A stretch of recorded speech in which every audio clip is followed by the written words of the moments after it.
Okay, करें start everyone. चलिए, money market operations, a very small chapter, और उसका वेटेज जो है वो 0 से लेकर 4, 0 से लेकर 5 मार्क का हो सकता है।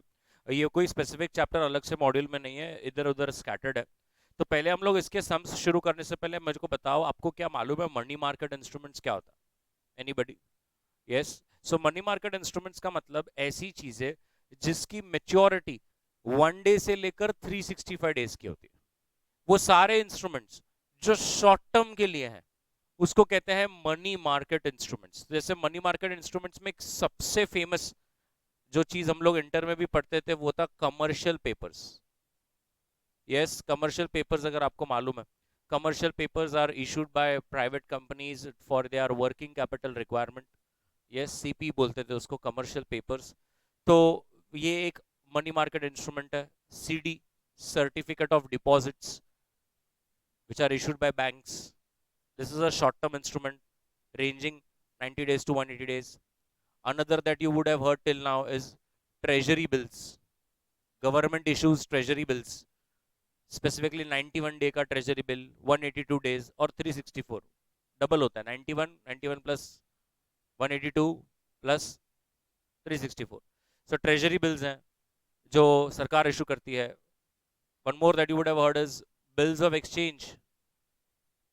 सो बिल्स ऑफ एक्सचेंज तो ठीक है, बिल्स ऑफ एक्सचेंज, ये सारे के सारे शॉर्ट टर्म इंस्ट्रूमेंट्स हैं।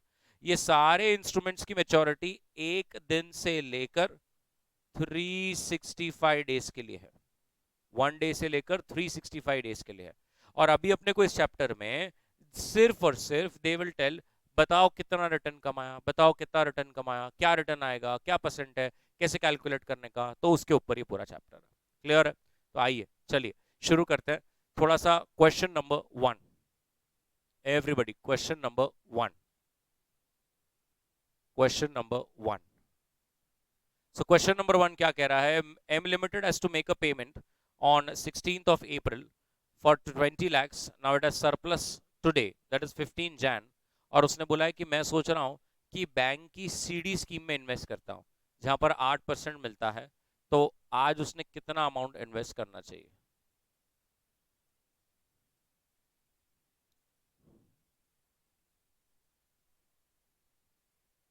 आज उसने कितना अमाउंट इन्वेस्ट करना चाहिए? Okay, 18.5 lakhs। so let the amount be invested x, right? अपने को नहीं मालूम कितना पैसा लगाना चाहिए, तो कैन आई से x पैसा लगाएंगे प्लस उस x पैसे पे हम कितना परसेंट है, 8% कमाएंगे 91 डेज के लिए, तब जाकर वो 20 लाख रुपए बनेगा। तो आज हमने कितना लगाना चाहिए?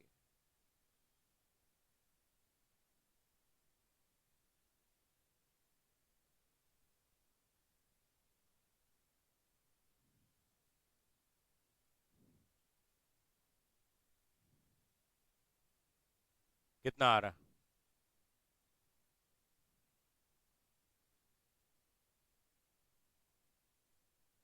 यस, कितना आ रहा है?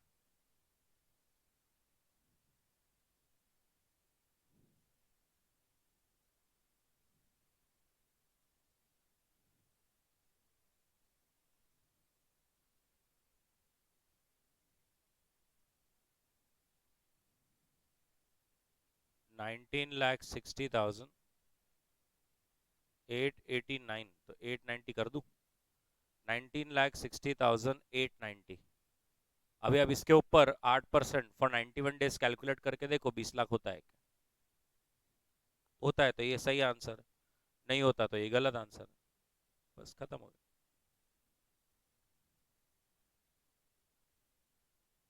राइट, बना लीजिए। आ रहा है क्या? क्वेश्चन नंबर 2, क्वेश्चन नंबर 2 क्या कह रहा है? Question number 2, let us read. So it says, from the following particulars, calculate the effective interest rate per annum, as well as what will be the total cost of the funds if I'm planning to issue a CP. The issue price is 97,350. The face value is 1 lakh. Maturity period is 3 months. And there are three expenses: brokerage, rating, and stamp duty. 2 minutes to you.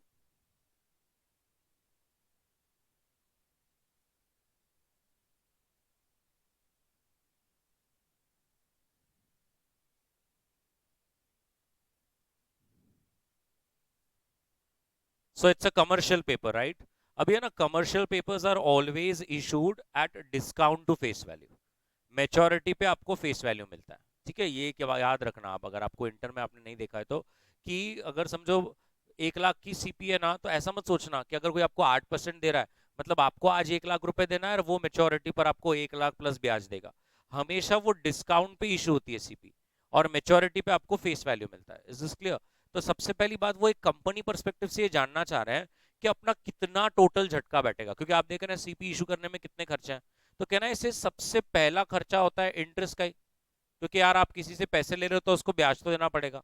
तो सबसे पहली चीज, कितने के लिए, कितने amount 1 lakh के लिए कर रहे हो और आप कितने पे इशू कर रहे हो? 97,350, 97,350 इंटू 3 मंथ्स। तो पहला तो यार इंटरेस्ट ही कितना लग रहा है आपको? 10.89%। ये आपको इतना इंटरेस्ट लगा, सबको ही समझा कैसे किया? न्यूमरेटर में इंटरेस्ट पकड़ लिया कि कितना ब्याज दे रहा हूं, और वो ब्याज मैंने क्यों दिया, मुझे आज यूज करने के लिए कितना दिया सामने वाले ने? 97,350। तो 97,350 के लिए मैंने कितना पेमेंट किया 3 महीने के लिए, वो आ गया। उसके बाद कौन सा पेमेंट है बड़ी? ब्रोकरेज, तो वो भी ऐड कर देंगे। अब ब्रोकरेज जो है वो 0.125% है 3 मंथ्स के लिए, तो 12 मंथ्स के लिए कितना? 0.5, 0.5। उसके बाद क्या है? Rating charges. क्या रेटिंग चार्जेस को कुछ ऐसा 3 मंथ्स 4 मंथ्स करने की जरूरत है क्या? क्यों? वो पहले से ही एनुअलाइज्ड है, 0.5।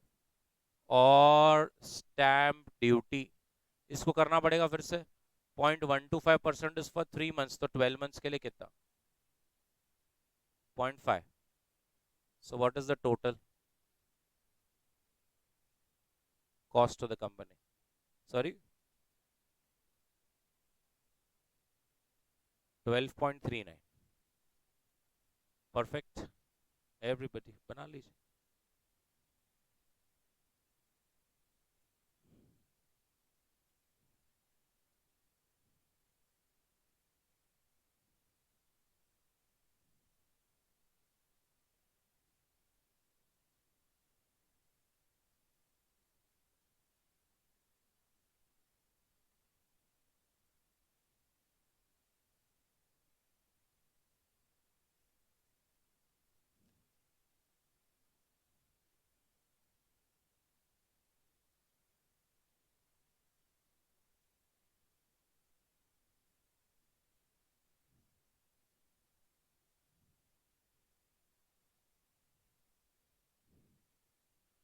डन सबका।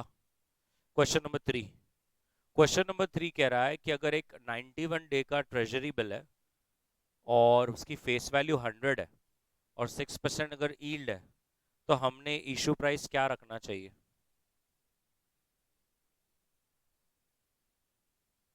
अभी जो फॉर्मूला इशू किया था बड़ी, मेच्योरिटी पे 100 मिलेंगे, आज क्या प्राइस रखेंगे? For how many days? 365 days, कि मुझे अंत में 6% मिले। खत्म। आज क्या प्राइस रखने का बोलो? 98.52 बना लीजिए। 98.52।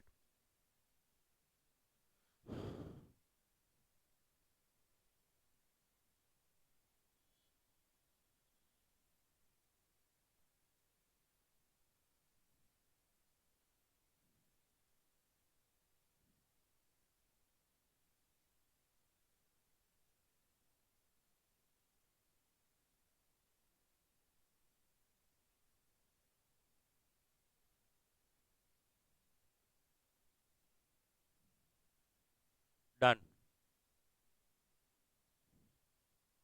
Question number 4। एक मनी मार्केट इंस्ट्रूमेंट है, फेस वैल्यू 100 और अगर 6% कमाना है और 45 डेज में, तो सबसे पहले बोलता है आज क्या भाव होना चाहिए। कहना इसे फिर से भाई कर लो।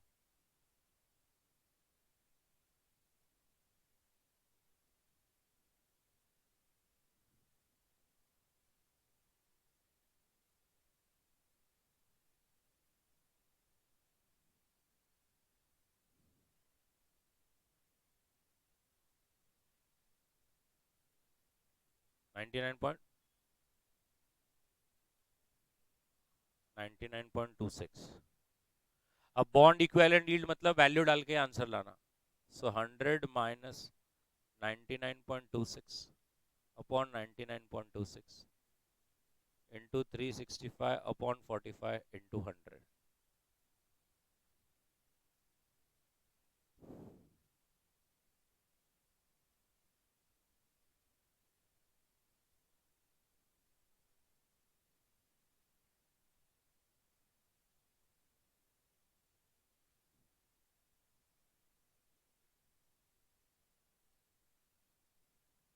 इसको दूसरा भी तरीका है, अगर आपको याद होगा, current yield valuation of bonds में सिखाया था।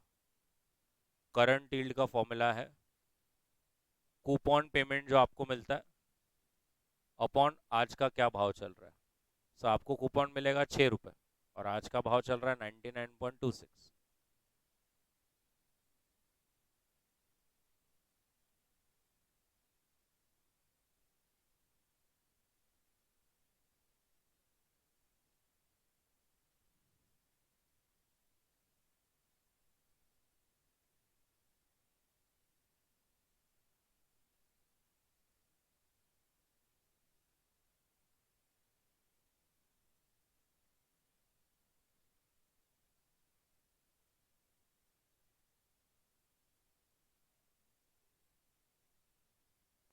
डन। उसके बाद उन्होंने बोला है इफेक्टिव एनुअल रिटर्न। अब इफेक्टिव एनुअल रिटर्न का मतलब है सही से कितना मिलेगा।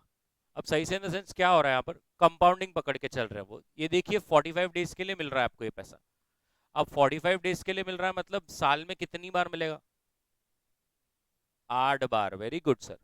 सो 1 + 0.0605 अपॉन 8 रेज टू 8 - 1। तो आपको एक कंपाउंडिंग पकड़कर मिलेगा। कितना रिटर्न आ रहा है, कितना आ रहा है बताइए।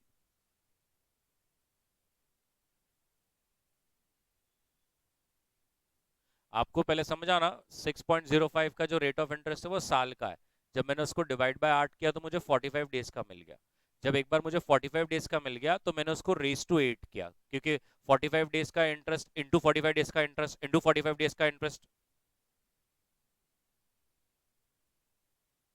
तो आपको बोलना होगा इसका आंसर मतलब 6.23। 6.23%। आप लोगों का भी वही आ रहा है। परफेक्ट। 6.23 उनका भी वही आ रहा है। 6.23%।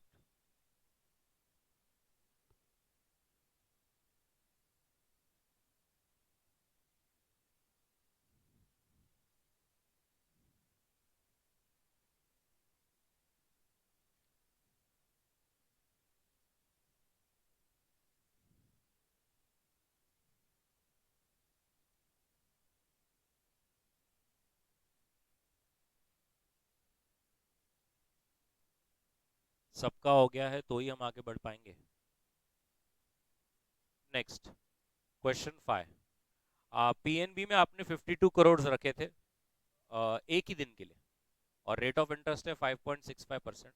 तो वो कह रहे हैं अगले दिन कितने पैसे हो जाएंगे।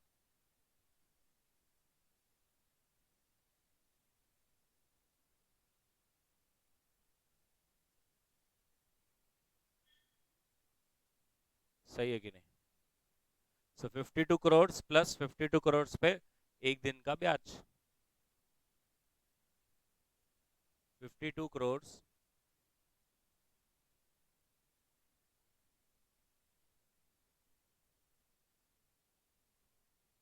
कर लीजिए।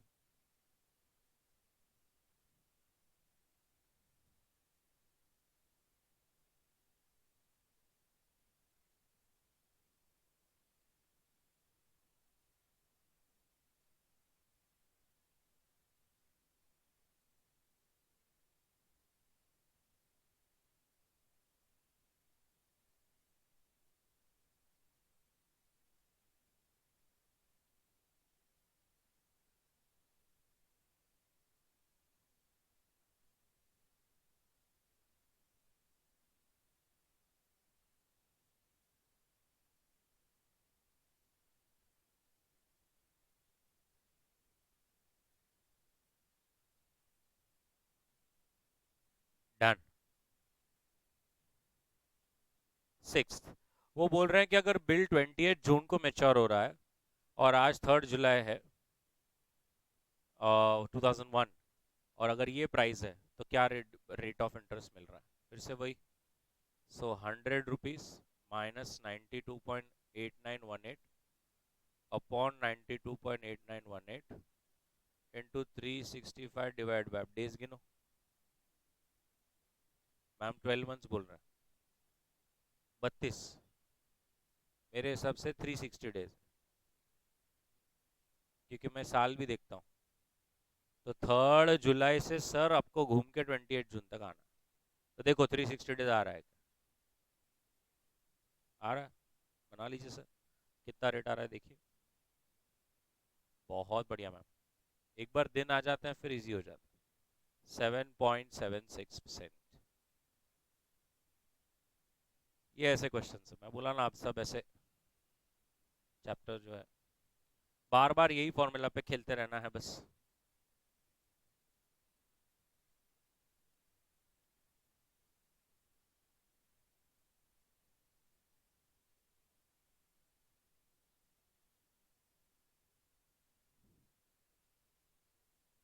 डन। एक फंड मैनेजर है, 6 महीने के लिए पैसा डालना चाहता है। 8% तो चाहिए ही चाहिए। क्वेश्चन कहता है आज फिर उसने क्या भाव में इन्वेस्ट करना। से वही 100 - x upon x into 365 divide by 180 into 100, और कितना चाहिए उसको? 8%। x should be how much?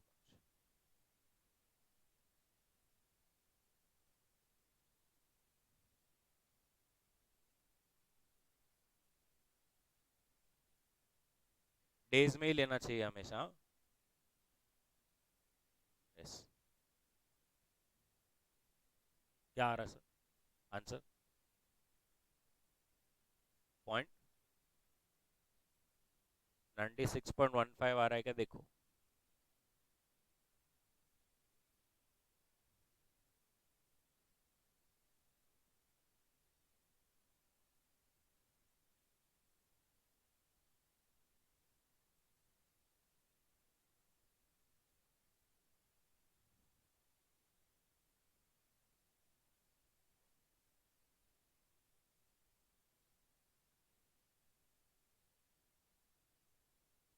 बढ़ू आगे। Next. Date of issue, date of maturity, number of days और इतना इंटरेस्ट। और मेरे को फेस वैल्यू पे 5 करोड़ देना है। तो कंपनी को आज नेट कितना मिला होगा? सो कैन आई से कुछ तो भी अमाउंट मिलेगा, प्लस उस अमाउंट पे 11.25% देना पड़ेगा 90 डेज के लिए, तब जाके वो बनेगा 5 करोड़। तो इसका मतलब आज क्या वैल्यू डालिए?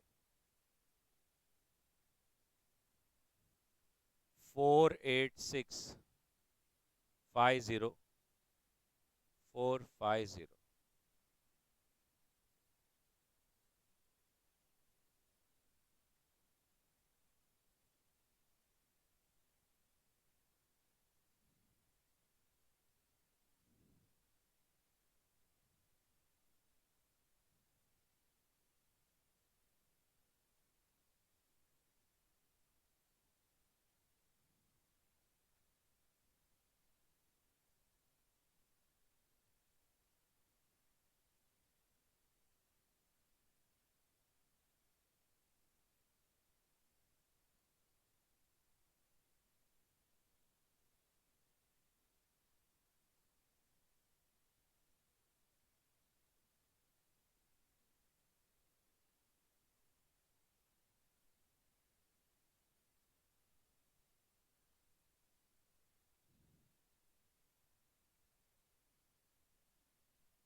नेक्स्ट, सपोज मिस्टर एक्स ने एक ट्रेजरी बिल परचेज किया है 9940 का, और वो 91 डेज में वो 10,000 होगा, तो what is the annualise investment rate for mister x and what is the discount rate for government investment? अब इधर फिर से वही है, एक बार देख लेंगे तो मुझे अच्छा लगेगा, क्योंकि कुछ अलग है, बाकी ऐसा कुछ भी नहीं।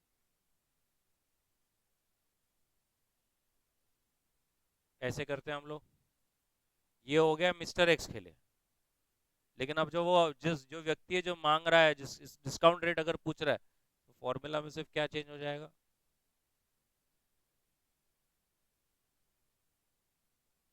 बराबर है ना, बेस चेंज होता है ना आपके लिए और मेरे लिए। जैसा अपन बोलते हैं ना, मैंने अगर मैं सेलर हूँ, आप बायर हो, मैं 80 रुपए की चीज आपको 100 में बेच रहा हूँ, तो मैं क्या बोलता हूँ? 25% कमाया।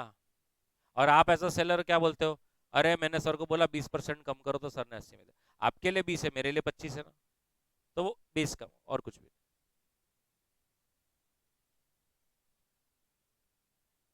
निकाल लो। So this is your investment rate and this is your discount rate. ऊपर वाला 2.4 एंड, अच्छा ऊपर 2.42 है, इधर 2.4।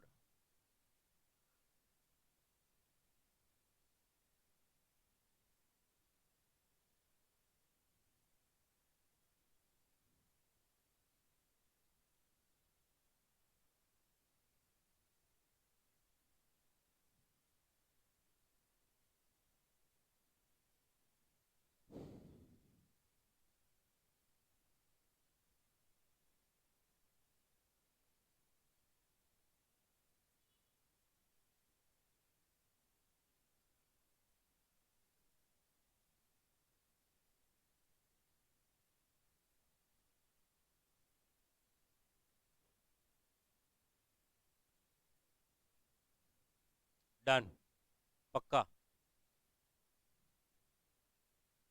क्वेश्चन 10, सपोज गवर्नमेंट का एक बिल है 5,000 का, 91 डेज में मेच्योर हो जाएगा, अगर डिस्काउंट रेट 3.5 है।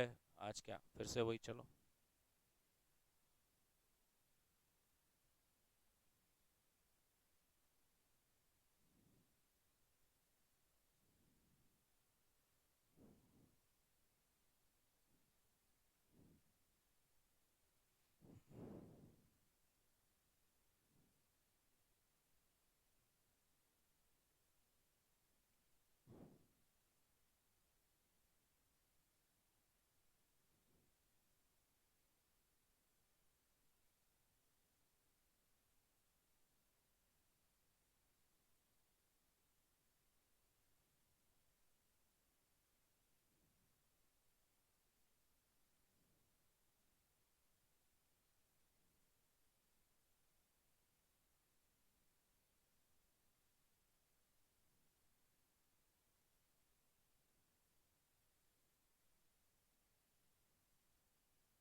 Done. 11, ABC wants to make a payment of 20 lakhs in 60 days. Company has decided to invest in certificate of deposits of a leading nationalized bank at 8%. So what is the amount required now?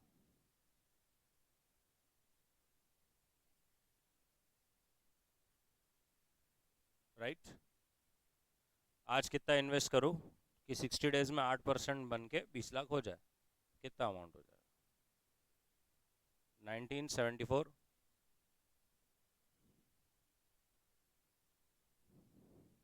नहीं, भाई का अलग है थोड़ा। बहुत बढ़िया, simple simple question है ये।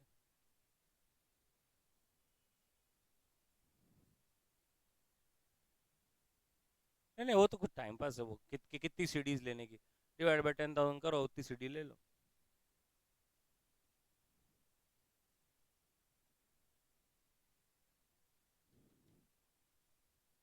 Done. Next, calculate the current price and the bond equivalent yield of money market instrument. अगर 100 रुपीज़ फेस वैल्यू है, डिस्काउंट यील्ड 8% है, 90 डेज का गेम है। चलो पहले करंट प्राइस, सो 100 - x/x, कितने दिन का सी डी है? 360 डेज बोला है इस बार, 8%, देखो कितना आ रहा।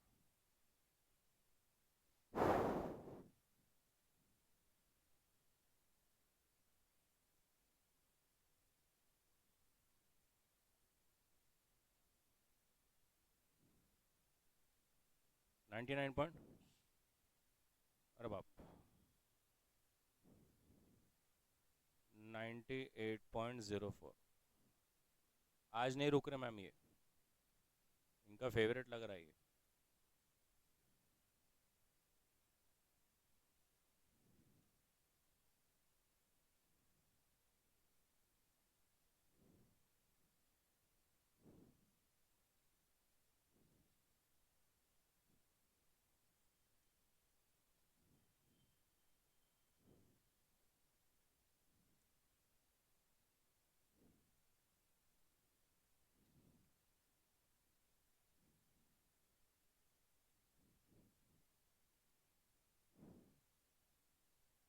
होना ही था।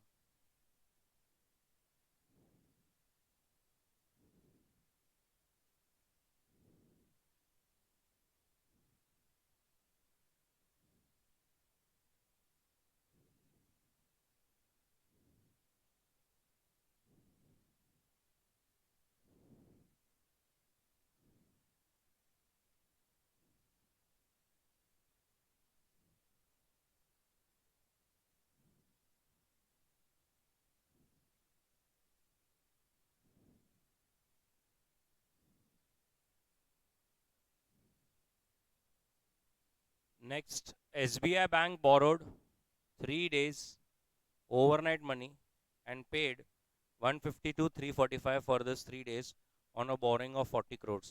तो क्या रेट भर दिया होगा उन्होंने? कैन आई से 40 करोड़ पे 3 दिन के लिए ऐसा तो क्या रेट भर दिया कि अपने को 150 टू 345 भरने को आया? 4 पॉइंट।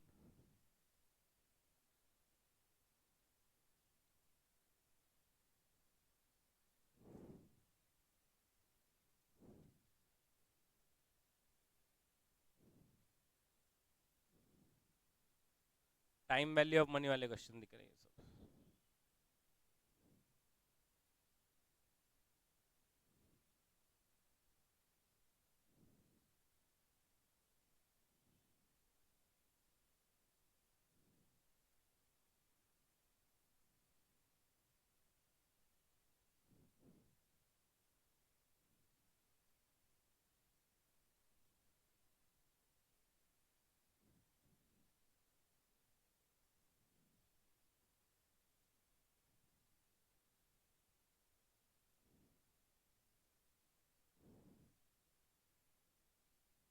डन।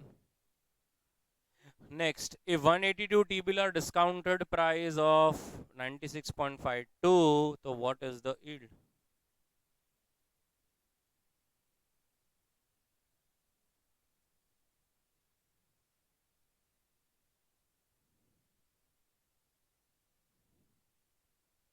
yes,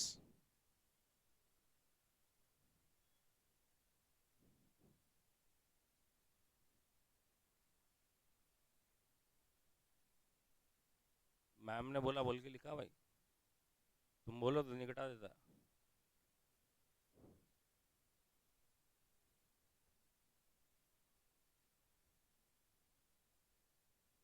7.23 है, कर लो भाई एक बार फिर से।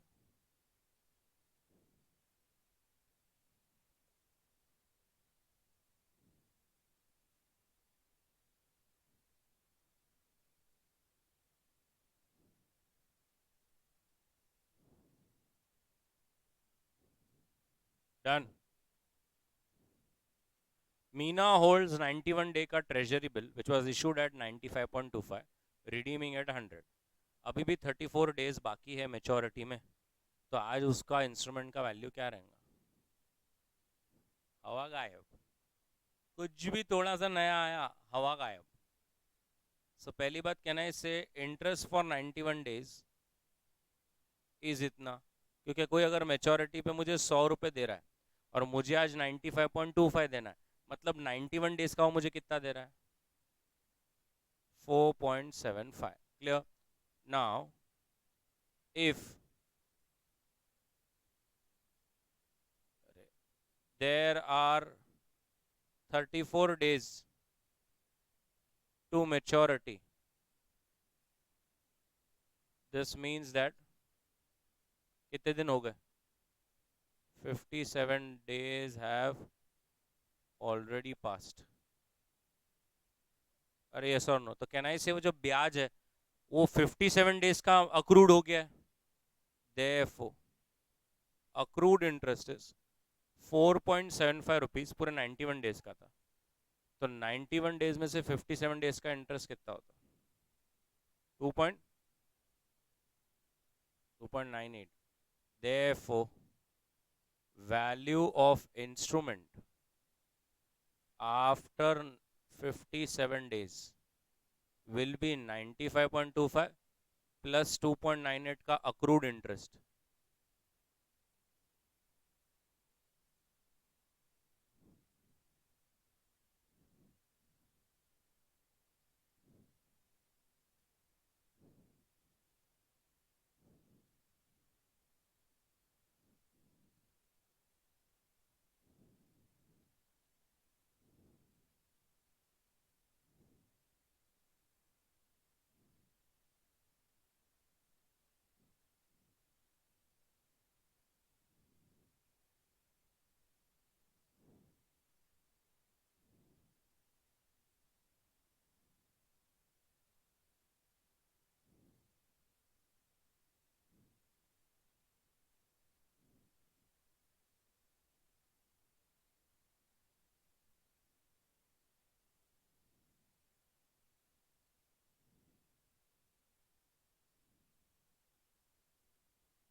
सबका हो गया सोना,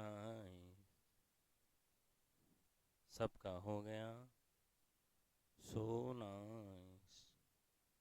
Next, what is the price at which a T-bill maturing on 23rd March will be valued at July 31 at an yield of 6.804?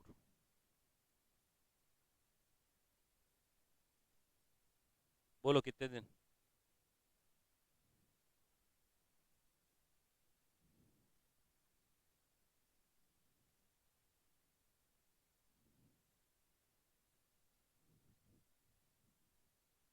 Ninety five point.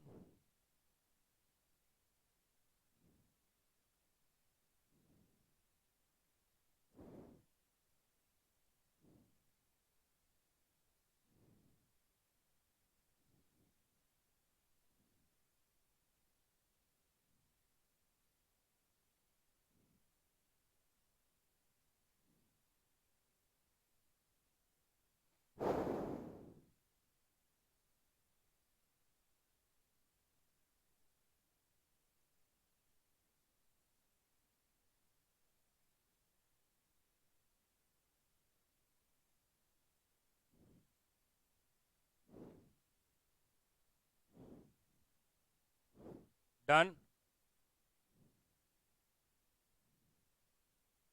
Birthday बड़ी बोलता ही नहीं है बड़ी। Next 17, the price of 8,000 face value commercial paper is 7930, और अगर annualise yield 4 हो तो ये पेपर मेच्योर कब होगा? अब मेच्योर कब होगा मतलब उन्होंने क्या एक्स रख दिया?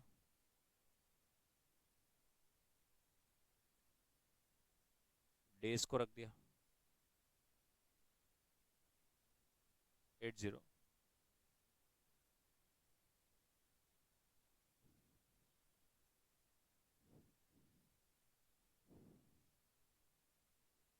पॉइंट भी आगे गया तो आगे जाना है।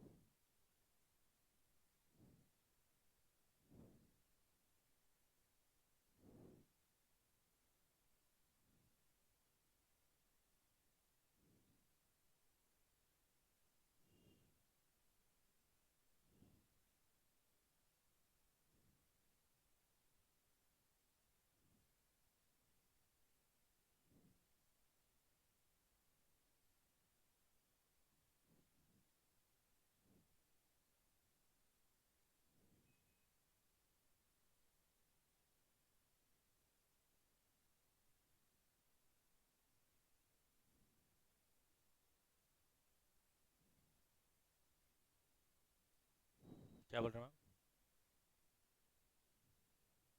हाँ थोड़ा बढ़ेंगे ना, वो 80 पे नहीं रुक रहा है ना, 80 पॉइंट जा रहा है ना कुछ, तो आगे जाना ही पड़ता। Next 18, the RBI has given a 91-day T-bill to raise offers 15,000 crores।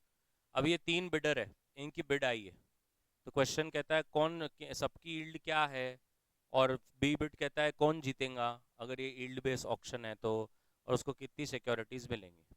अभी थोड़ा समझो, अभी 2 मिनट, ये तीन बिडर है, उन्होंने बिड किया 98.75, 98.63, 98.62, तो आपके हिसाब से कौन जीतेगा? थोड़ा सोचो। मैं गवर्नमेंट हूँ और आप बिडर्स हैं, तो ये बिड्स हैं, थोड़ा सोचो किसकी बिड जीती है। क्यों मैम? मैम एक मिनट, हाँ, ये है ही नहीं, हाँ। हाँ, क्यों? तो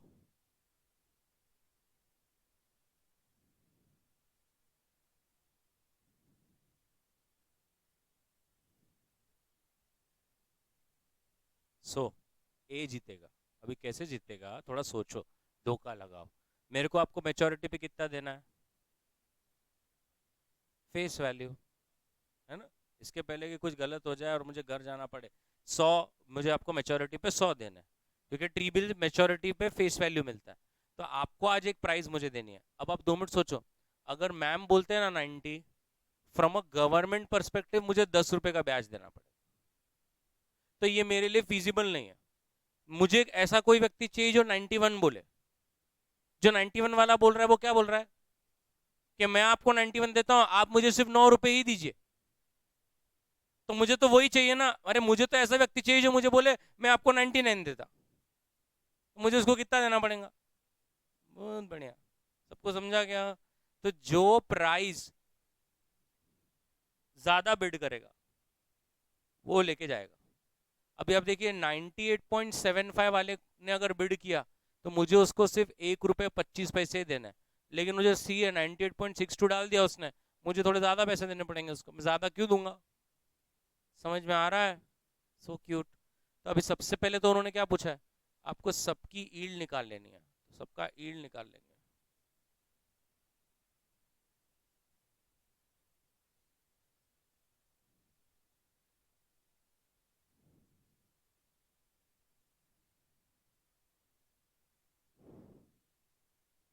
बोलना हाँ। 5.08। बी, बी का बताओ।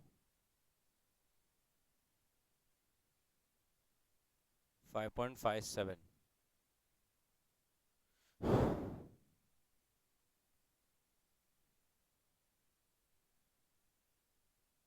समझा ना? ये जीतेगा। काफी बच्चों को क्या लगता है मालूम है, 5.61 बड़ा है। अभी आपको मालूम नहीं, अगर मैं पहले कर देता ना तो आप भी 5.61 ही बोलते। बट आप ये सोचिए 5.61 गवर्नमेंट के लिए है ये, मुझे 5.61 देना पड़ेगा आपको, तो मैं क्यों दूंगा, तो मैं ए के पास ही जाने वाला हूँ, राइट। तो पहले लिख लो calculation of yield for each bidder, calculation of yield for each bidder.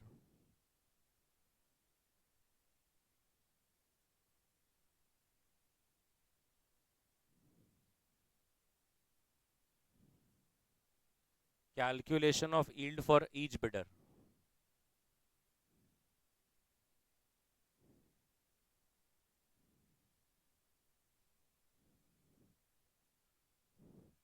और ये तीनों यील्ड निकाल लेने का।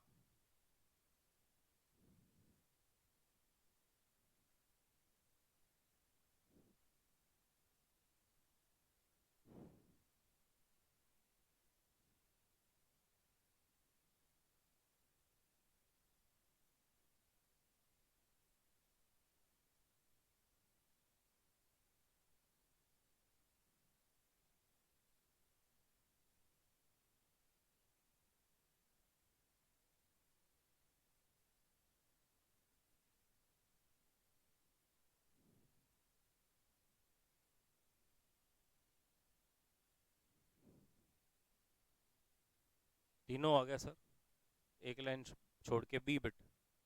As this is a yield base auction,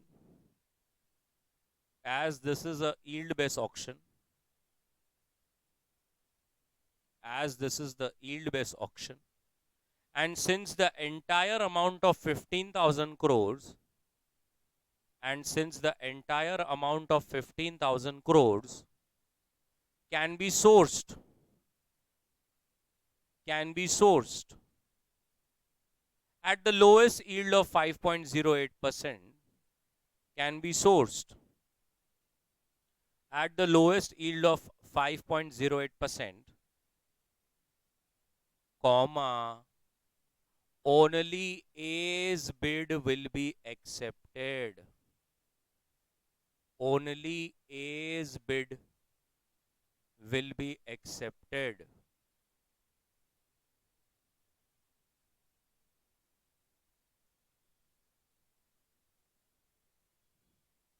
सही है। Want to try next? Try.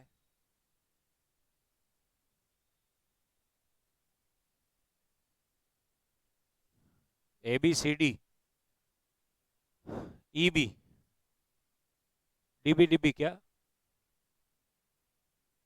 सो पहली बात तो कैन आई से ए बी सी, ये तीनों ही जीतेंगे क्योंकि ये लोग बहुत ज्यादा पैसे देने को तैयार है। अब जब ये तीनों का टोटल करेंगे तो कितना हो रहा है?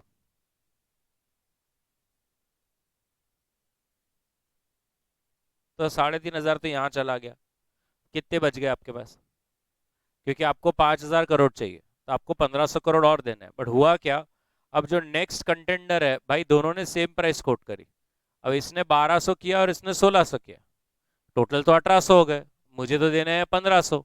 अब झगड़े हो जाएंगे। तो रूल ऐसा है कि अगर ये 1,200 इसने बिड किया था और इसने 1,600 बिड किया था, मतलब टोटल 1,800 बिड हुआ था, लेकिन मेरे पास तो 1,500 ही है ना, तब ये 1,500 को ये रेशो में बढ़ जाएगा, मतलब 1,200 अपॉन 1,800 इंटू 1,500 कम्स टू, आराम से बताइए, ऐसा कोई घाई नहीं है, 1,000 और 500 और 600 अपॉन 1,800 इंटू 100, 500। क्लियर है? पक्का? चलो मैं कर लेते हैं, ए बिट लिखेंगे पहले। If it is an yield based auction, if it was an yield based auction, then bids of Mr. A, B, and C will be fully accepted.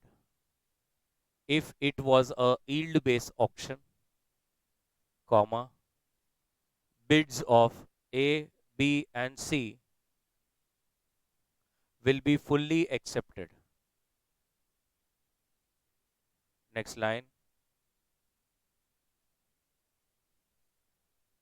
D and E will be allotted proportionately in the following manner. D and E will be allotted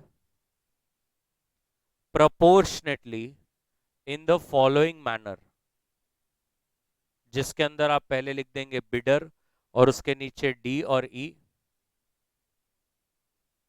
फिर बाजू की column में आप लिख देंगे amount जो कि रहेगा 1200 और 600, तो टोटल हो जाएगा 1800, और फिर आप बाजू में आप लिख देंगे proportionate amount allocated, proportionate amount allocated, जिसके अंदर आ जाएगा 1000 और 500, वो हो जाएगा total 1500। Clear? Next, B bid बोलता है विनिंग बिडर्स की ईल्ड निकालो। चलो आपको कितनी बार निकालना पड़ेगा? 4 बार, क्योंकि डी और ई का तो सेम ही है। तो चलिए एक लाइन छोड़कर, calculation of yield for winning bidders, तो जैसे ए का रहेगा 100 माइनस 98.95 अपॉन 98.95, कितने समय का है? 91 डेज। हाँ, 4 पॉइंट ऐसा। फिर बी का 4.38, सी का 4.379, 4.6 डी और ई का 4.46। निकाल लीजिए, बी का, सी का और डी एंड ई का तो एक ही है।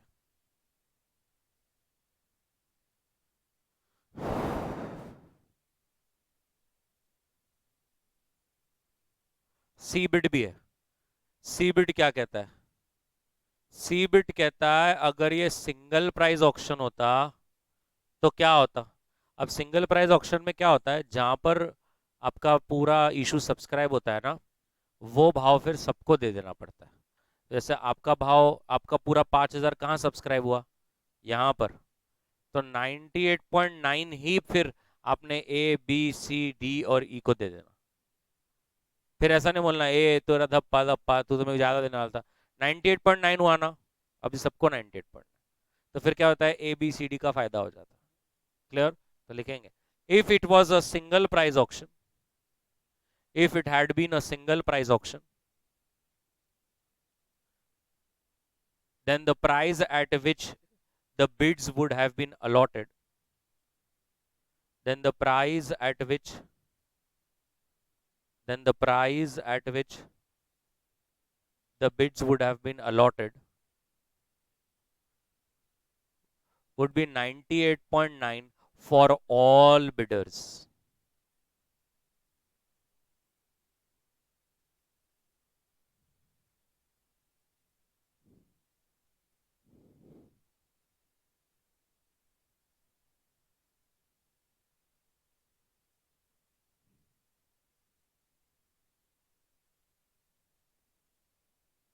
बरोबर? Next, question number 20। ABC packaging को 100 लाख चाहिए 2 साल के लिए। तो उसने क्या प्रपोज किया कि चलो कमर्शियल पेपर इशू करते हैं 1 साल के लिए, और फिर उसको रोल ओवर करेंगे और 1 साल के लिए। ये समझता है क्या रोल ओवर?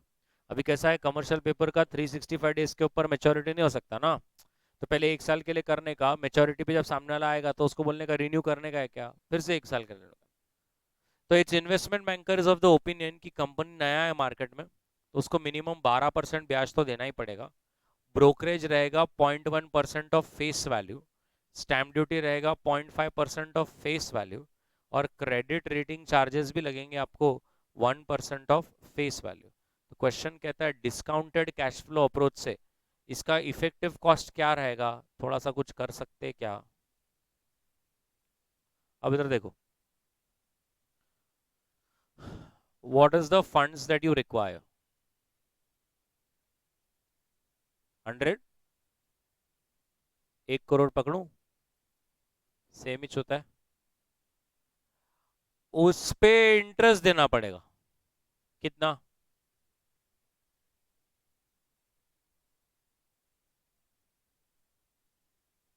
इसका मतलब कहना है से मेरे सीपी की face value should be 1 crore,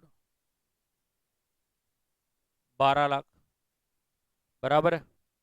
अब ध्यान से, जैसे आपने देखा अपना इंटरेस्ट ऑब्लिगेशन 12 लाख है, फिर क्या चार्जेस है और एक एक करके, ब्रोकरेज कितना, तो 1.12 करोड़ का 0.1% कितना होता है, 11,200। उसके बाद स्टैम्प ड्यूटी कितना, 1.12 करोड़ का 0.5%, बोलो 56,000। ये ऊपर आपने 1,12,000 बोला क्या, कि 11,200 ही था, बराबर है, ठीक। स्टैम्प ड्यूटी हो गया, उसके बाद क्या है, क्रेडिट रेटिंग चार्जेस 1,12,00,000 का 1%, 1,12,000। क्लियर है एवरीबडी। अब जब आप सीपी रोल ओवर करोगे, when the CP will be rolled over at the end of year 1, तो कह रहा है इसे उस पर फिर से 12% तो देना पड़ेगा, तो न्यू फेस वैल्यू क्या बन जाएगी, 1,12,00,000 पे 12% कितना होता है, 13 लाख। नहीं ना सर, 1,12,00,000 पे 12% जोड़ना है, तो 13 लाख कैसे हो रहा सर आपका, यानी अपने को तो फेस वैल्यू चाहिए ना, इसलिए तो मैंने इंटू 1.12 किया।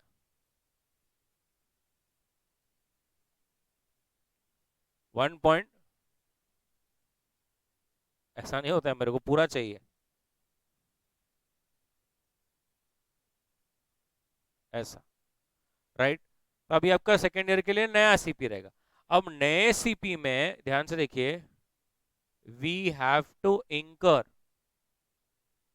Credit rating and stamp duty, but no brokerage will be charged. क्यों, समझा ना, क्योंकि कस्टमर सेम है ना, ब्रोकरेज नहीं लगेगा, but stamp duty credit rating charges तो भरने ही पड़ेंगे। क्लियर है, पक्का। तो कितना आएगा स्टैम्प ड्यूटी, अब बताओ। Stamp duty for second year 1,25,44,000 का 0.5%, और credit rating for second year 1 क्या, 440, बरोबर। तो क्रेडिट रेटिंग भी हो गया। अब आपको इसको क्या करना है, उन्होंने बोला डीसीएफ अप्रोच से करना है। डीसीएफ अप्रोच का मतलब क्या, अरे ईयर कैश फ्लो डिस्काउंट, डोक, ईयर 0, ईयर 1, ईयर 2। अब थोड़ा सोचो कौन से ईयर में क्या क्या हो रहा है, कहाँ कहाँ कैश फ्लो आएंगी, क्या क्या कैश फ्लो जाएंगी। जैसे सबसे पहले कहना है इससे इशू अमाउंट, आज के आज आपको ईयर 0 पे कोई तो भी 1 करोड़ देगा, फिर आप तुरंत ब्रोकरेज भरने वाले थे, कितना ब्रोकरेज है, 11,200। फिर क्या भरने वाले हैं, स्टैम्प ड्यूटी कितना, 56,000। फिर क्रेडिट रेटिंग चार्जेस कितना, एक क्या, 12,500।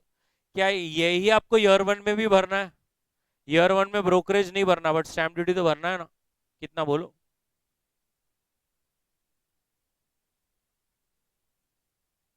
परफेक्ट है। और क्या है, कुछ भी नहीं, रिडेम्पशन अमाउंट, लड़का मानता नहीं, रिडेम्पशन अमाउंट कितना देना पड़ेगा, 125,440,000। और है क्या कुछ, देखो देने लायक, कुछ भी नहीं है, बताओ। तो ईयर 0 में क्या है, ईयर 2 में क्या है, मैम फिर से एक बार। 900, 800।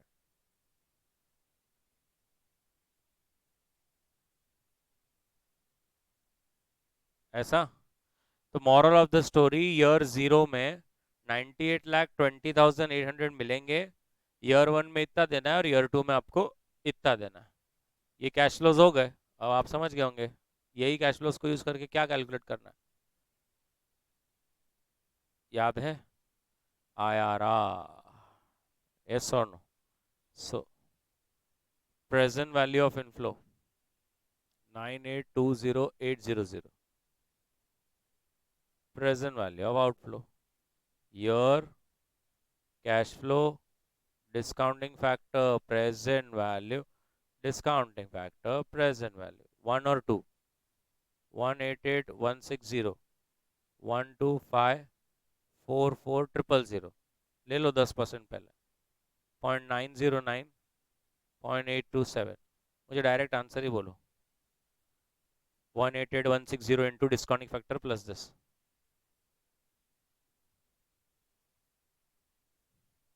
105,449,225। मैम चलेगा क्या 5 तक? ये हो गया क्या सबका? अब ये नंबर क्या है? ये नंबर ज्यादा है। हमारा 98 लाख से ऊपर चला गया तो हमें एक नंबर अब नीचे चाहिए। नीचे चाहिए तो डिस्काउंट फैक्टर को बढ़ाना पड़ेगा। ले लो 15%। बोलो डिस्काउंट फैक्टर। हाँ, 75। हाँ, करो मल्टीप्लाई।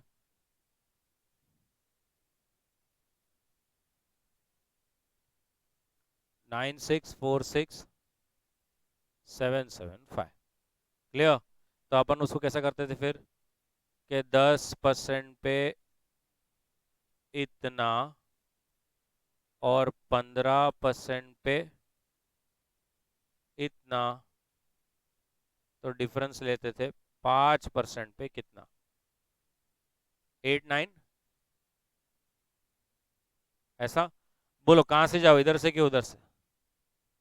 फर्स्ट वाला कि सेकंड वाला? फर्स्ट। तो डिफरेंस बोलो कितना है दोनों का।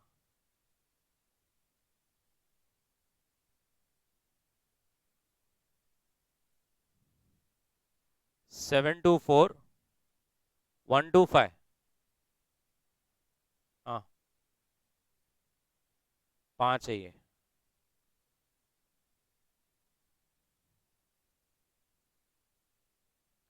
89,8150, 2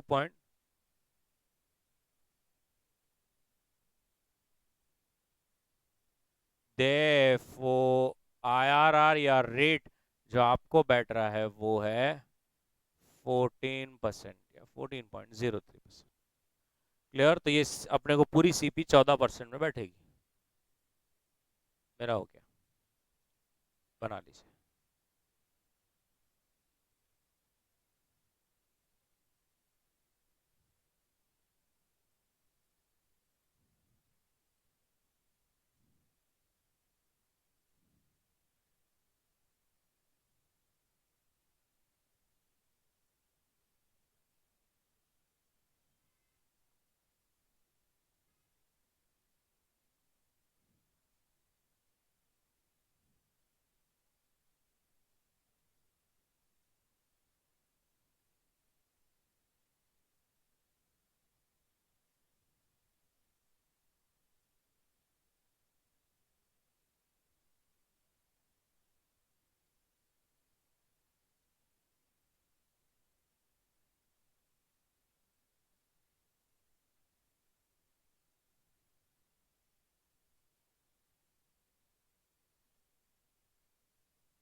डन। सबका 14% आ रहा है।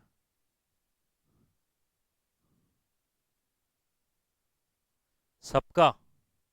Next question number 21। Question number 21।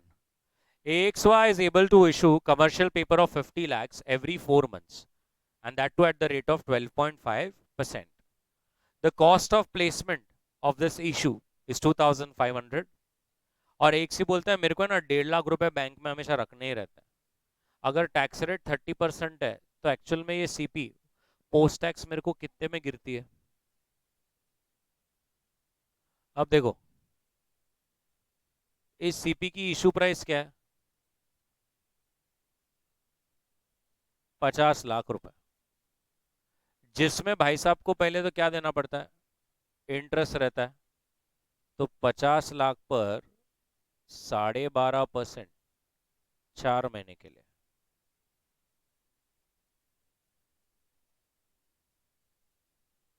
बराबर। फिर वो कॉस्ट ऑफ प्लेसमेंट है 2,500 रुपये, है ना? और वो बोलता है मैं 1.5 लाख तो कभी यूज ही नहीं कर सकता क्योंकि वो मिनिमम ऐसे मेरे को मेरे ड्रॉर में रखने का रहता है। 1.5 लाख रुपए तो बड़ी मोटा मोटी उसको यूज करने को मिलता कितना है?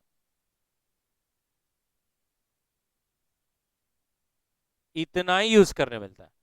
अब अगर देखा जाए मैंने जो 3 चीजें लेस की उसमें ये एक खर्चा है जेन्यून और ये एक खर्चा है। ये थर्ड वाला खर्चा नहीं, ये तो वो अटका के रखता है। तो इसका मतलब मेरे को जो कॉस्ट गिर रहा है, पहली बात वो मेरे दो खर्चों की टोटल कितनी है?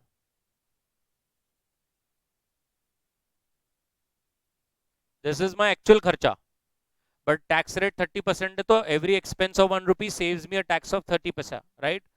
तो 1 - 0.3। और ये मैं खर्चा किस चीज के लिए कर रहा हूँ भाई?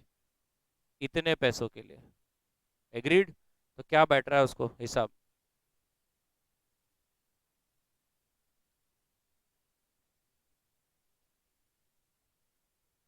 9.5% में बैठ रहा है। बना लो।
सबका हो गया।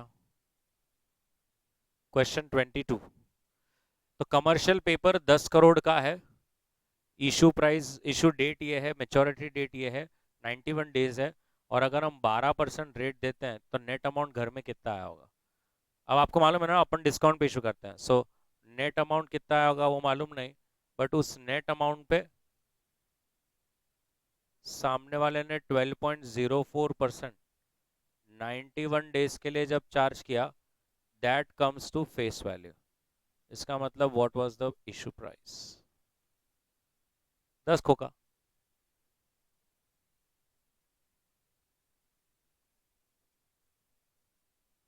सॉरी,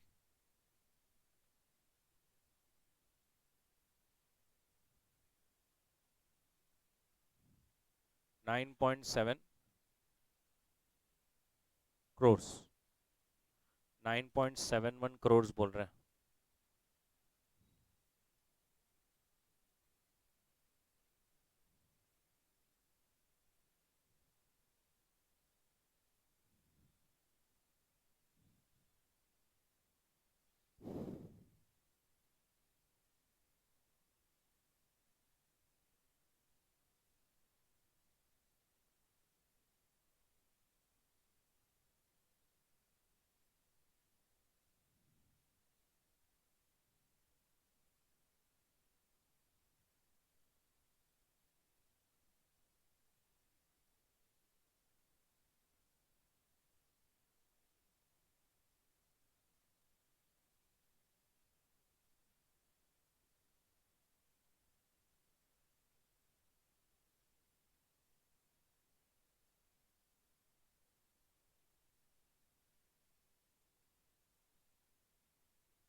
डन सबका. Next question number 23 and 24 are same. Can you see that? तो एक ही क्वेश्चन करना. So bank A entered into a repo for 14 days with a bank B in a 10% government of India bonds 2028 का maturity है at 5.65% for 8 crore. Now assume that the clean price is 99.42 and the initial margin is 2% and the accrued interest is for 262 days. तो question कहता है पहले तो एक dirty price बताओ और फिर रीपेमेंट एट मेच्योरिटी कितना रहेगा.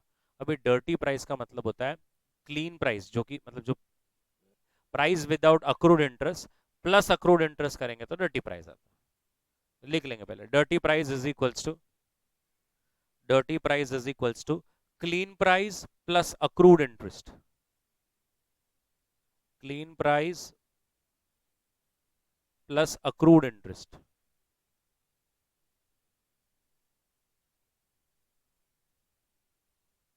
निकाल लो कितना आ रहा है. सो 99.42 इज योर 360 डेज लेना है क्वेश्चन में बोला है. क्लीन प्राइस एंड 100 रुपए की फेस वैल्यू पे 10% फॉर 262 डेज.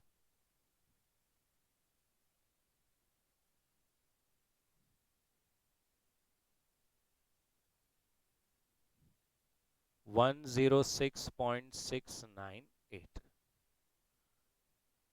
आ गया सबका.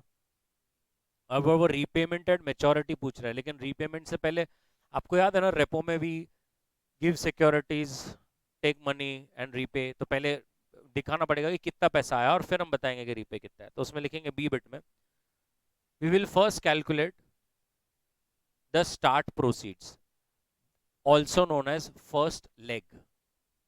We will first calculate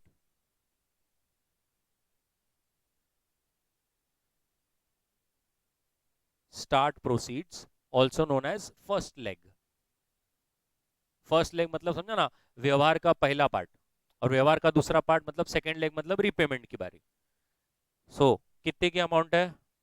8 crore. Formula है 8 crore into your dirty price 106.698 upon 100 और ट्रांजैक्शन चार्जेस है, मार्जिन मनी है 2%, सो इनटू 98%.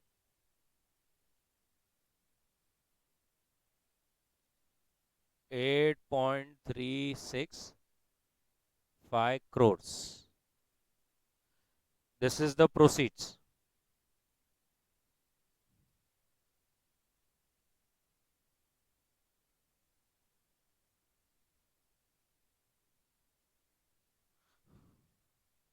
आप समझे ना, एक तरह से वो क्रॉस मल्टीप्लाई है कि 8 crore at a face value of 100, तो अक्रूड इंटरेस्ट के साथ 106 पॉइंट का कितना, तो this is the amount it will receive, एक लाइन छोड़कर.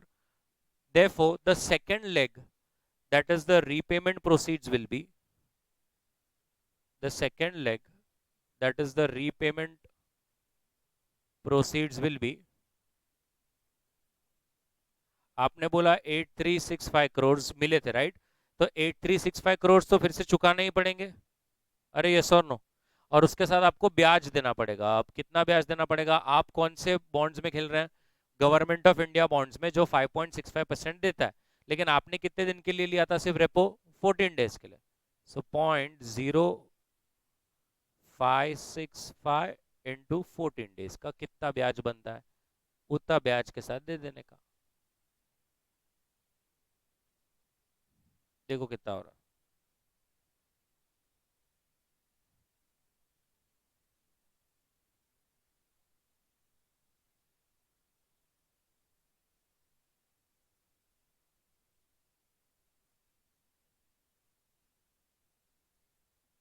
8.38, बस 383